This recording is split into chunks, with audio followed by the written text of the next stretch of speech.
Ab ki baar 100 ke paar. This is not an electoral slogan. It's the unofficial motto of India's 2023 Asian Games campaign.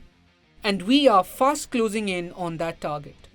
The Indian team has secured an impressive 84 medals so far, comprising 21 gold, 31 silver, and 32 bronze at the 19th edition of the Games being held in Hangzhou.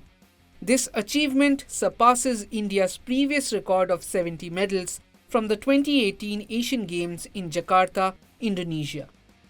Driving this medal pursuit are rising sports stars from India's small town and hinterland. Among them is 24-year-old Ram Babu Kol from Bahura village in poverty-stricken Sonbhadra district of Uttar Pradesh, who secured a bronze medal in the 35-kilometer race walk event at the Asian Games. Avinash Sable from Mandwa, Bir district of Maharashtra, won gold in the 3,000-meter steeplechase and a silver in the 5,000-meter event. Then there is Sutirtha Mukherjee and Aihika Mukherjee from Noihati, West Bengal, who clinched the bronze in table tennis women's doubles. The rise of small-town players indicates a deeper penetration of sports facilities, better training equipment, and opportunities down to the very grassroots. According to a research paper titled The Relationship Between Sports Industry Development and Economic Growth in China, published in the Ukraine-based finance journal /e-Financy, there is a high correlation between the sports industry and economic development. The development of the sports industry corresponds to a certain level of economic growth of a country, while the development of the sports industry at a certain stage will have a multiplier effect, the paper says. India's performance in sports therefore has a link with its buoyant economic conditions. According to the IMF, India's economy is expected to register an estimated GDP growth of 6.1% in 2023 and 6.8% in 2024.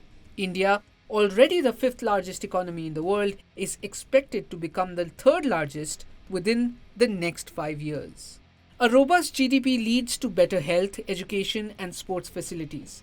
Indian athletes are also benefiting from global training opportunities. The recently held G20 meetings in India also emphasized on collaboration through sports. During the G20 meet in Jammu and Kashmir, the local administration launched a large-scale initiative to engage youth of all 20 districts of the Union Territory in promoting sport. I would mainly attribute it to the growing, investment that we're making in sport. We were, as an economic power, we have been gradually increasing every year and getting better and better and better. But I think over the last few years, we have finally started investing in sports. We have been taking it to, the smaller towns. It does reflect on India's stature as a growing economy, and in turn, it has made a huge impact on the sports fraternity. Most of the athletes have come from the smaller and lesser known places in India, and it is due to the fact that they are now getting advanced training, and the government has kind of invested in the youth power by attracting them to come and play sports, like the Khelo India scheme, which is at a very, very rural level. However, experts point out that the effective utilization of resources is also essential in achieving success in sport competitions. A case in point can be Iran, that outperformed India at the 2018 Asian Games, even though the country was grappling with resource constraints. There are several African and Caribbean nations as well that perform well at international sporting arenas but cannot match the economic strength of nations like India or China. Countries that are doing well in athletics are probably doing well only in athletics. We as a nation want to grow as a sporting superpower also, which is not restricted to just athletics or just one or two sports. Look at the bigger picture. India is winning medals in so many different disciplines, and not just athletics, like you pointed out in the Caribbean countries. There is a medalist in wushu. You have to give it to these youngsters that they have pursued a career in different sports, knowing very well that there can be big challenge from countries like China, Japan, Korea.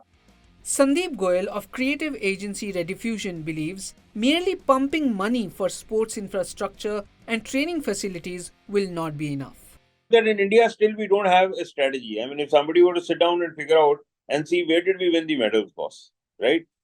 Some years ago, we used to win all our medals in wrestling and weightlifting. Suddenly now we are not winning the medals there. So it is not as if the facilities that were created, in fact, the wrestlers, etc., were being given disproportionate amount of facilities because we felt that there was a growth there. So I think there is to be a larger strategy if there is to be an investment in sports. Where should that investment on sports really go in? Look, every sport has its own demands. You cannot have a blanket plan for every sport. You've got to have very sport specific plans. Each sport has a different requirement. Hence, the amount of investment in that sport would also be very different.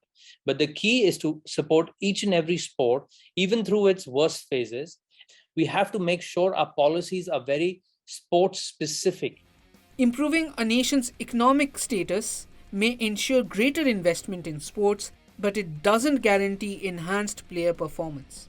India must devise a strategy that's focused on enhancing individual players' contributions in each sporting event for significant progress.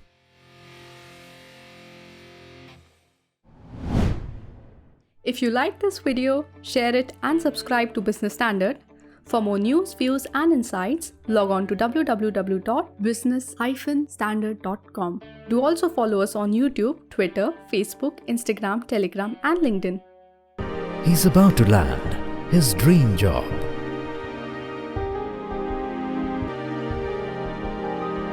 Business Standard,